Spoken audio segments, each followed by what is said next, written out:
부처님의 가르침을 배우는 이 시간, 말씀의 범호사 모비 스님입니다.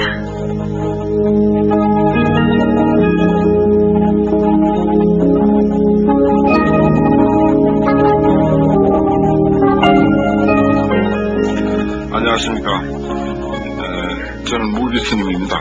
오늘부터 가르칠 프로그램 개편에 따라서 청취자 여러분들과 함께 한밤의 경전 공부라는 시간을 통해서 함께 경전 공부를 하게 되었습니다. 불교에는 경전이 대단히 많은 것으로 되어 있습니다. 우선 경전이라고 하는 것이 불교에 있어서 무엇인가라고 하는 것을 생각해 볼까 합니다. 두말할 것도 없이 불교의 믿음의 대상이 되는 불법성 삼부 중에서 법에 해당되는 것이 또한 경전이다라고 보겠습니다. 불법성 삼부라고 하면은 부처님과 그리고 부처님의 가르침과 그 가르침을 믿고 따르고 실천하는 불교도를 일컫는 말이죠. 여기서 경전이라고 할 때 경전은 대단히 많습니다. 우선 경과 율과 논과 이렇게 경률론을 3장이라고 하고 거기에다가 조사스님들의 논서, 어록 또는 법문집, 각종 저술, 문집 이런 등등을 모두 합해서 불교의 경전이다 이렇게 하죠. 그것을 우리가 흔히 대장경이다 또는 우리나라에 모셔진 장경을 일컬을 때는 팔만대장경이다 이렇게 합니다. 이 법보로서의 부처님의 경전은 우리가 귀해야 할 대상이고 또는 믿음의 대상과 아울러 불교도가 불교를 이해하려고 하면 반드시 공부해야 할 우리의 공부의 대상이다 이렇게 보아지는 것입니다. 장경에는 여러 가지 장경이 있습니다. 우선 장경을 기록하는 언어로서의 분류를 한다면은 범어, 즉 산스크리트어로 된 경전이 있고 또 파리어로 된 경전이 있고 한문으로 된 경전이 있습니다. 그리고 우리 한글로 된 경전도 있고 또는 티베터 그리고 일본어로 된 경전도 있습니다. 우리나라에 흔히 알려진 경전으로서는 고려대장경이 우리나라에서 편집하고 또 판각을 하는 그런 경전이고 그 다음 중국에서 들어온 것이 빈가장경이라고 하는 그런 또 경전이 있습니다.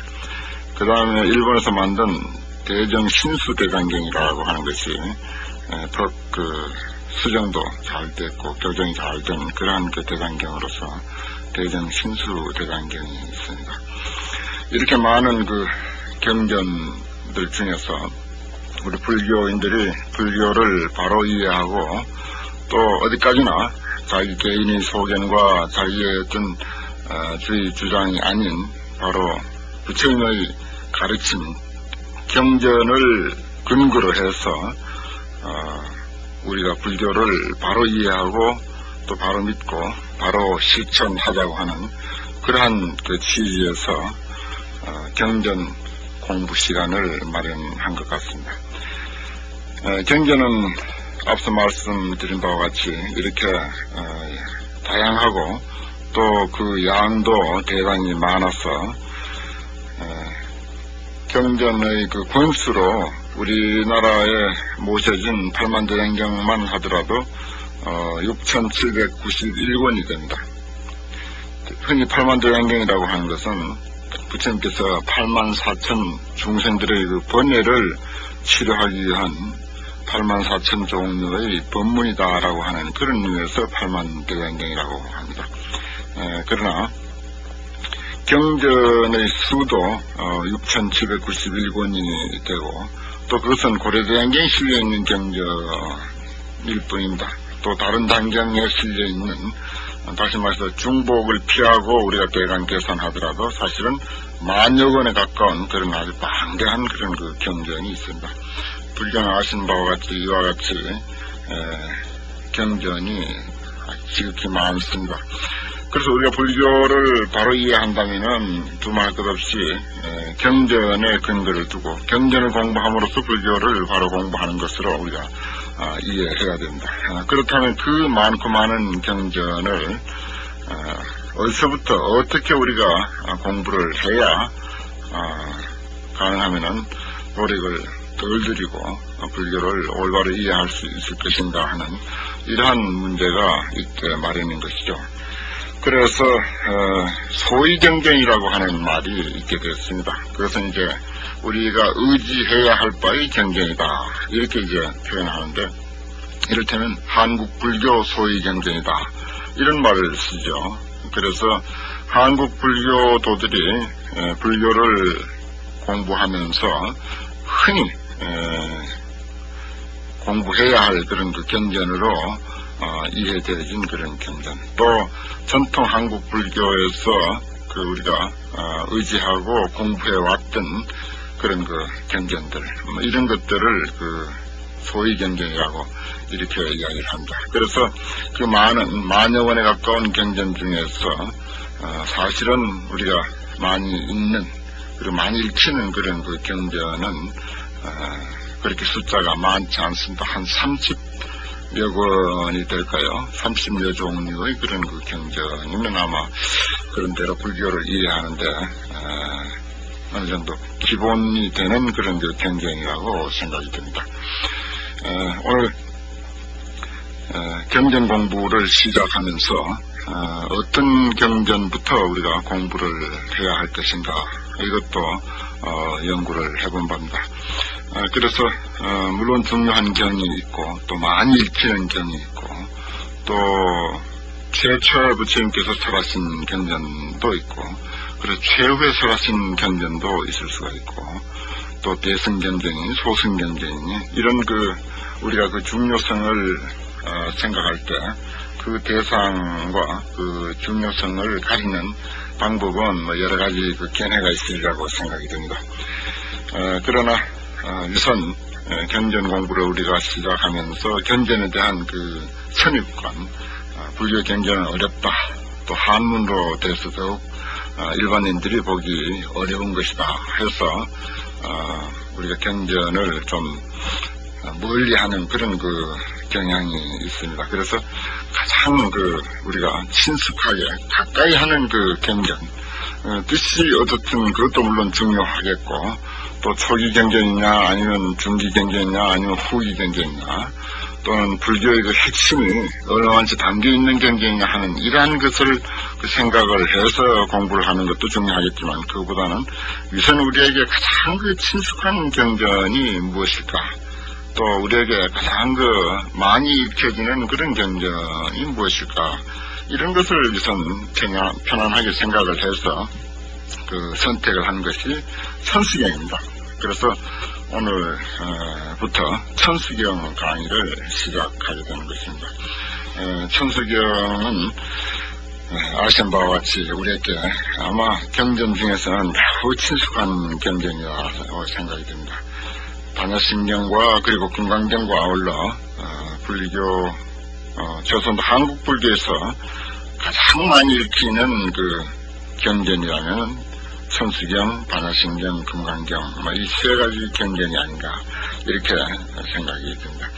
이것은 사원에서 아침 저녁으로 독송할 뿐만 아니라 요즘 불자의 가정에서 또 아침 일찍이 그것을 독송하기도 하고 혹은 또 그 독송한 그 테이프를 듣기도 하고 이렇게 하는 그 경전이며, 또 우리가 불교 그 각종 의식, 예를 들어서 불공을 드린다든지 제사를 지낸다든지 또는 뭐 큰 어떤 그 행사를 한다든지 할 때 반드시 그 천수경을 독송함으로부터 그날의 행사가 시작이 되고 또 불공이 시작이 되고 그 제사가 시작이 됩니다. 이와 같이 천수경은 각종 의식 때 쓰이는 그런 그 경전일 뿐만 아니라 또 우리가 불교의 그 신행 생활을, 하루의 그 신행 생활을 시작할 때 개인적으로 기도를 하든지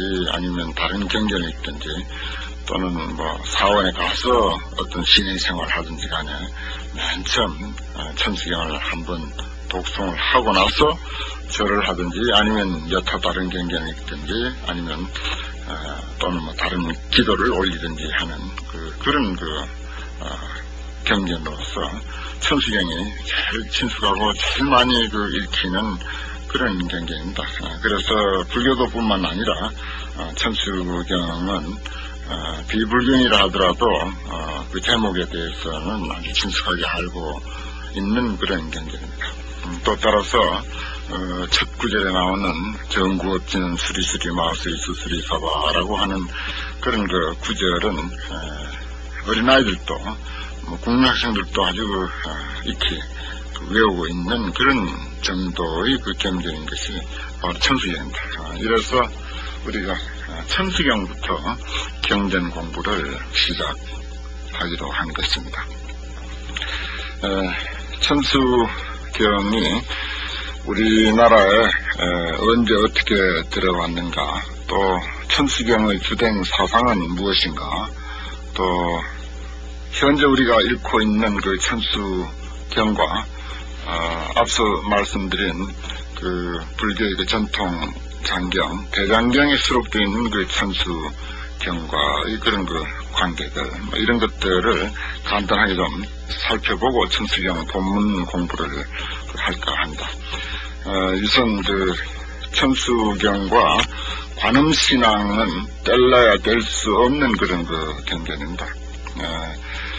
관계입니다. 그래서 천수경 하면은 관세음보살에 대한 그 신앙을 이야기해야 되고, 또 관세음보살 하면은 반드시 천수경이 따라오게 마련인 것입니다. 그래서 이 관세음보살이란 어떤 분이고 또 천수경과 어떤 연관을 맺고 있는가, 이렇게 생각할 때 천수경의 그 말하자면 주인공은 관세음보살이다, 이렇게 이제 생각할 수가 있습니다. 나중에 자세한 그런 그 경전 제목을 말씀드리겠습니다만은, 우리가 약해서 천수경이라고 하지, 사실은 천수천안 관자재보살 광대원만 무해대신 대다라니 경, 이렇게 되어 있습니다. 이게 이제 천수경의 구체적인 이름이죠. 그 안에 보면은 관자재보살이라고 하는 그 이름이 나옵니다. 그 관자재보살은 두말할 것 없이 관세음보살이라고도 불리는 바로 관세음보살인 것입니다. 또 관세음보살과 관자재보살, 그리고 관세음보살의 여타 다른 많은 이름들에 대한 그런 문제는 천수경을 직접 공부할 때 경문 강의에서 언급하기로 하겠습니다만, 우선 관자재보살이나 관세음보살이나 어떤 보살 됐든 혼돈은 없어야 할 줄 믿습니다. 불교를 우리가 믿고 공부한다면 관세음보살에 대해서 나도 잘 아는 그 보살로 되어 있습니다. 관세음보살님은 불교에 있어서 그 자비를 상징하는, 또 자비를 대표하는 그러한 그 보살입니다, 이렇게 되어 있습니다. 그래서 대자대비 관세음보살, 이렇게 이야기하죠. 큰 그 자비심을 가지신 관세음보살이다. 그래서 그런 그 입장으로 보면 불교를 우리가 일반적으로 자비의 종교다, 이런 그 입장으로 보면 사실은 관세음보살은 오늘날 있어서 불교를 그 대표하는 그런 그 보살이다, 이렇게까지 말씀드릴 수가 있습니다. 이 천수경은 바로 그와 같은 대자대비하신 관세음보살님의 그 어떤 그 정신과 또 자비와 지혜와 그 자비의 그 실천, 그 자비의 실천이 또 아주 다종다양합니다. 그런 다종다양한 그 자비의 실천의 여러 가지 모습들, 그리고 그 자비에 대한 그 원력의 산, 아주 원력이 깊은 그런 그 관세음보살의 그 인생, 이런 것들을 볼 수 있는, 또 공부할 수 있는 그런 그 내용이 바로 천수경이다, 이렇게 보아지는 것입니다. 그래서 바로 관세음보살에 대해서는 명경이라든지 또는 그 법화경 그 보문품이라든지 하는 그런 경전에도 물론 잘 소개가 되어 있습니다만은 이 천수경은 오로지 관세음보살에 대한 그런 어떤 자비와 원력과 어떤 지혜의 실천 이런 것을 모두 담고 있다 이렇게 보아지는 것입니다. 관세음보살은 불경이라면 그 나름대로 다 잘 아실 건 있습니다. 그러나 우리가 관세음보살을 천수경을 통해서 한 번 더 우리가 살펴본다면 관세음보살은 앞서 말씀드렸듯이 관세음 또는 관자재 또는 광세음 빛날 광자를 씁니다. 세상 세자리에서 광세음 또 여러 가지 이름이 많습니다만은 그렇게 부르고요. 이분은 두말 것 없이 관이 자주자재하다. 그래서 관자재라고 한다. 그 관이라고 하는 것은 눈으로 보는 것이 아니라 마음으로 이 세상을 살피는 그 어떤 능력이 또는 관세음 할 때는 세상 사람들의 소리를 관세음보살을 필요로 하는 그런 소리를 살피는 것이 아주 자유자재하고 그것을 늘 살피고 계신다. 왜냐? 자비로서 중생을 보살피기 위한 까닭에 늘 살피고 계신다. 세상의 소리를 늘 관찰하고 계신다. 그래서 관세음 또는 그 관찰이 지극히 멀리까지 그리고 널리 그리고 오랫도록 한순간도 쉬지 않고 그래서 그 관찰이 자유자재하다라고 하는 뜻으로 관자재 이렇게 표현을 합니다. 어쨌든 세상을 구제하는 자비의 보살로서 구세대사라고 세상을 구제하는 그런 보살이다라고 이렇게 이야기를 합니다. 이분은 물론 32영신이라고 해서 여러 가지 몸을 변화로서 나타내는 것이 관세음보살의 특징입니다. 관세음보살의 상이 물론 있습니다만 사실은 그것도 많은 관세음보살 상 중에 하나일 뿐이지 사실은 관세음보살의 상이라고 하는 것은 어떤 특정된 그런 형상이 사실은 없습니다. 어떤 모습으로도 나타날 수 있는 것이 관세음보살의 모습인 것이죠. 그래서 관세음보살은 자비를 상징하는 그런 보살로서 또 중생들에게 자비를 베푼다면은 하나의 모습으로서는 불가능한 것입니다. 그래서 앞서 제목에서도 말씀드렸듯이 천수천안 관자재다 그렇게 했습니다. 1000개의 손과 1000개의 눈을 가졌다. 바로 가없는 중생의 아픔과 끝없는 중생의 소원. 그래서 1000개의 손으로 또 1000개의 눈으로서 중생들의 아픔을 감싸고 살핀다 하는 그런 자비의 마음을 자비사상을 한껏 담고 있기 때문에 관세음보살의 모습은 어떤 일정한 모습이 아니다라고 하는 것을 마음 가운데 우선 새기시고 관세음보살의 진정한 모습은 자비에 있다라고 하는 것을 말씀드립니다. 관세음보살은 여러 가지로 나타나는 그런 모습이지 어떤 일정한 그런 모습이 있을 수가 없다. 자비로서 중생을 구제하는 데 있어서는 어떤 특정한 그런 모습으로서는 맞지 않는 것이다 해서 32영신 32가지의 그런 모습을 나타내는 그런 이야기가 있습니다. 그건 다음에 또 소개할 기회가 있습니다. 그리고 14가지의 두려움이 없는 그런 힘과 또 4가지의 불가사의한 그런 덕을 갖추었다 하는 그런 말씀도 아울러 드리겠습니다. 그런 32가지의 몸과 14가지의 두려움 없는 그런 힘과 또는 4가지 불가사의한 그런 덕과 이런 것은 모두가 중생을 구제하는 그런 구제의 방편으로서 쓴다 하는 그런 뜻이 되겠습니다. 오늘 한국의 이 관음신앙과 그리고 이 천수경이 언제 전래되는가 하는 것을 잠깐 살펴볼까 합니다. 기록에 나타난 것으로서는 신라시대 그 미륵신앙 또는 미타신앙과 함께 관세음보살에 대한 신앙이 매우 아주 성행한 걸로 되어 있습니다. 가장 오래된 기록으로는 삼국유사 4권에 보면 자장유사에 관한 그런 기록 속에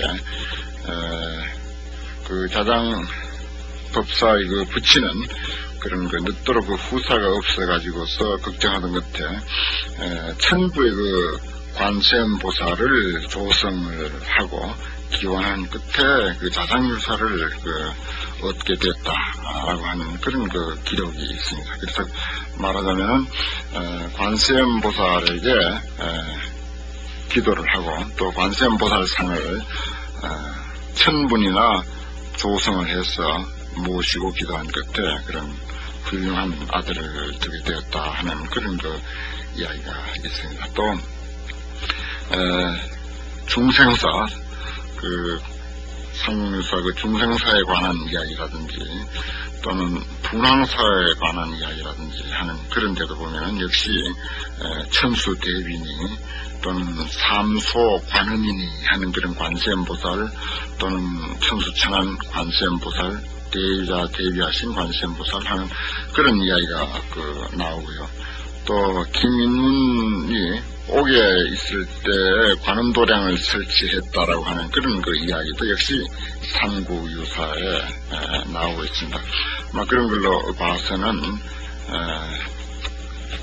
신라 때 말하자면 다른 미타신앙, 미륵신앙과 아울러서 함께 관음신앙이 전래됐고 그 관음신앙은 두말할 것 없이 이 천수경과 아울러 전래된 걸로 그렇게 봅니다. 의상대사의 백화도량 발언문에 보면은 6원, 10원, 6향 10가지 원과 6가지 향하는 것 그런 이야기와 또 천수천안 관세음보살 또는 천수천안 관세음보살의 대자비한 그런 이야기들 이런 것들이 역시 이제 의상대사의 백화도량 발언문에 실려 있는 것으로 봐서 관음신앙과 아울러서 10가지 원과 6가지 향, 다시 말해서 천수경에 들어있는 그런 내용이 보이기 시작하므로 그 당시부터 이 천수 다란이가 다시 말해서 천수경이 전해진 것으로 그렇게 봅니다. 그러므로 매우 오랜 역사를 가지고 있습니다. 그래서 한국 불교의 천수 다란이가 전해진 것, 천수경과 관음신앙이 전래된 것은 아주 오랜 역사를 가졌다 이렇게 봅니다. 그리고 천수경은 지금 우리가 외우고 있는 경제는 사실상 대장경 속에 들어있는 그런 경전과는 좀 다릅니다. 그러나 천수경은 두말할 것 없이 대다란이 경 이렇게 해서 천수경 속에 신묘장구 대다란이라고 하는 그런 부분이 있는데 그것이 천수경의 신장에 해당됩니다. 그래서 그것을 중심으로 해서 이 천수경이 성립이 됐기 때문에 그것이 있으면은 모두가 천수경이다라고 이렇게 말씀드릴 수가 있습니다. 그 장경에 수록된 여러 가지 천수경이 있는데 한 10가지에 가깝습니다. 꼭 10가지가 되는데 거기에 모두가 대다란이가 실려 있고 앞뒤에 대다란이 공덕이라든지 또 그것을 외우는 방법이라든지 또 다란이를 찬탄한 이야기라든지 하는 그런 것들이 이제 조금씩 이제 차이를 보이고 있습니다. 그리고 우리가 현행 외우고 있는 그런 천수경은 역시 대다란이는 대장경에 있는 천수경이나 다를 바가 없고 또 앞뒤로 말하자면은 어떤 의식상의 독송용으로 만들어진 것은 물론 대장경에는 없습니다. 이것은 중간에 우리의 어떤 불공이나 제사 때나 또는 행사 때 의식용으로 새롭게 편집한 그런 천수경이다 이렇게 보는 것입니다.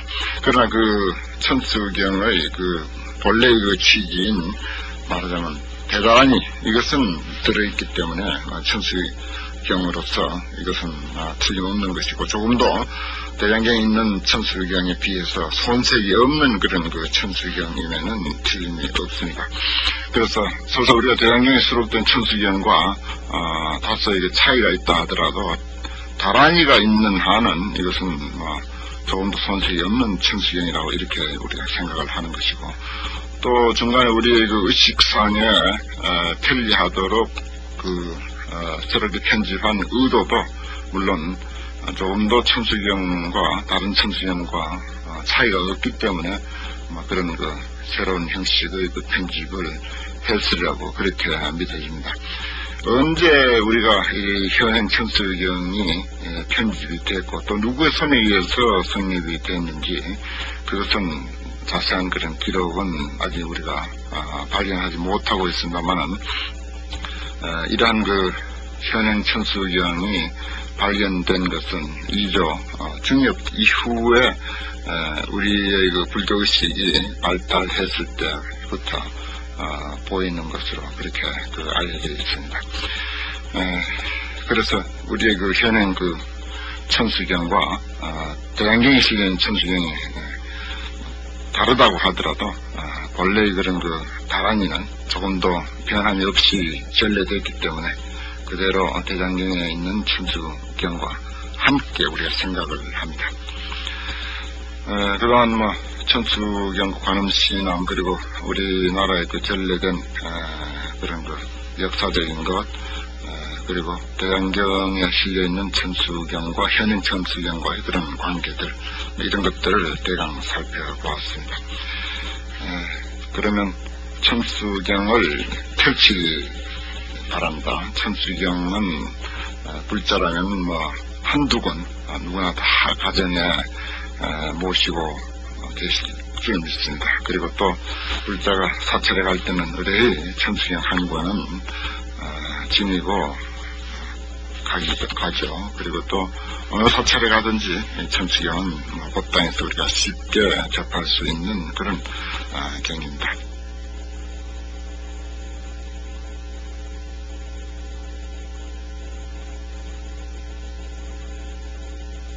부처님의 가르침을 배우는 이 시간, 말씀의 범호사 모비 스님입니다.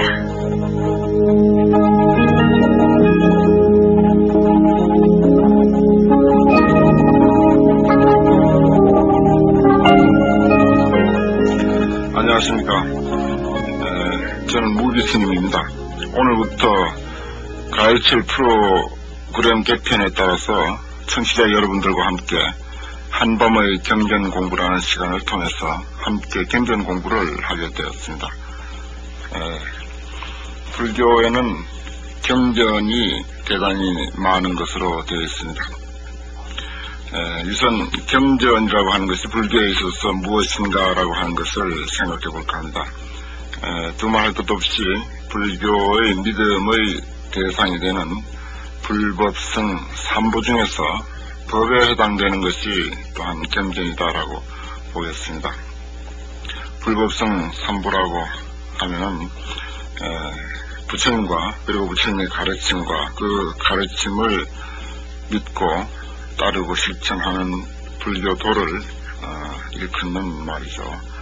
여기서 경전이라고 할 때 경전은 대단히 많습니다.